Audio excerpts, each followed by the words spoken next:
So when you say people need multiple versions of their value prop, what are you thinking? I think there's two things to keep in mind. One is you need to think about who your audience is. So, for example, I might phrase my value proposition differently if I were speaking to a CIO than if I were talking to a CFO because their pain points are different. So, depending on who you're talking to, you will talk about the pain point of the person you're talking to. But the other thing, actually, you taught me, Elaine, that is so helpful is to think about where you are and how much time you have. So, for example, you might be standing up introducing yourself on a panel, and you would use something that would sound like you were expecting a newscaster to have asked you the question. It's a little more formal.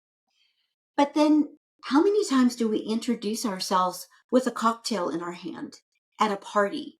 So that might be more like a story, and it would be a little shorter and it would be very friendly. So I think that's an important one to have. And then just have strategic versions versus really structured versions. So you're going to have different messages to different titles or audiences.